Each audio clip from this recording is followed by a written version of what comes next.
Alors ici, on se trouve dans l'espace travail des éducatrices spécialisées du CESAD. Donc le CESAD, c'est un service d'éducation spécialisé et de soins à domicile. Alors au CESAD, on accueille 36 enfants, 30 enfants qui ont une déficience intellectuelle et 6 enfants souffrant d'autisme. Donc les missions du CESAD, c'est dirigé vers 3 axes. On va dire autour de la famille, accompagnement de la famille, de la guidance parentale. Nous allons aussi au domicile. Donc les domiciles, c'est un sujet assez large. Ça peut être le centre aéré, des centres de loisirs. Et puis, on a tout un travail de coordination avec les partenaires qui accompagnent les enfants. Donc les partenaires, ça peut être des partenaires paramédicaux, des orthophonistes, des ergots. Et puis tous les lieux de scolarisation, donc les enseignants, les instituts référents, etc. Alors, selon les besoins des jeunes ou des enfants, ils peuvent rencontrer les psychologues ou la psychomotricienne du service à raison d'1 ou 2 fois par semaine. Au début d'un accompagnement, il nous paraît important de rencontrer la famille pour qu'ils puissent nous dire leurs besoins. À partir des besoins, nous élaborons avec la famille un projet qui définit des objectifs et des moyens pour les mettre en place. Là, on se trouve chez les parents d'une petite fille qui s'appelle Thalie. Thalie, elle a un TSA, trouble du spectre de l'autisme. Je suis en guidance parentale. Mon travail, c'est d'accompagner les parents à trouver des solutions pour éviter des troubles du comportement des enfants et de voir un petit peu comment on peut aménager l'espace pour Thalie, pour qu'elle se sente bien et apaisée au domicile.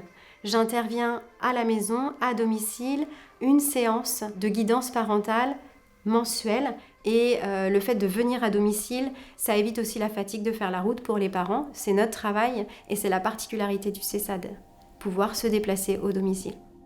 Le fait d'aménager sa maison et son quotidien, ça aide à gérer beaucoup de problèmes qu'on a face à des enfants comme Thalie et ça nous apaise nous en tant qu'adultes, quoi. Parce que si on ne mettrait pas autant de choses en place, je pense que la vie serait très très très difficile au quotidien. Moi, Thalie a été prise en charge dès 2 ans et demi et je vois une évolution constante. Et quand je rencontre d'autres parents d'enfants autistes, ils me disent « mais c'est incroyable ce que fait déjà votre fille ». Et je leur dis justement que moi, elle a été au PIPS, elle a été au CESAD, elle a été prise très tôt. Et je pense que c'est ça qui fait tout le changement. Alors aujourd'hui, on est à la maison pour un bilan trimestriel qu'on fait régulièrement avec Stanislas. C'est un questionnaire pour voir comment Stanislas a évolué durant ces 3 mois. Alors oui, effectivement, il y a énormément de changements, c'est un autre enfant. Au début, on avait un Stanislas que moi, je pensais très colérique, très capricieux. Et puis finalement, ça avait s'avéré que non, il ne savait pas se faire comprendre.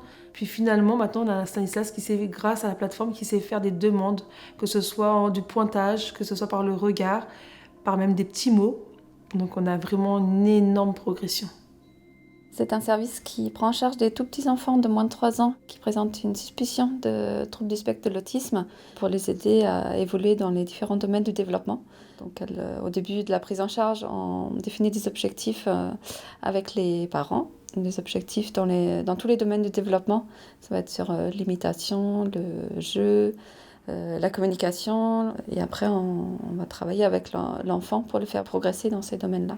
Généralement, les enfants restent jusqu'à ce qu'ils rentrent à l'école, donc le but c'est aussi de les préparer au maximum à la collectivité, aux prérequis nécessaires pour rentrer à l'école.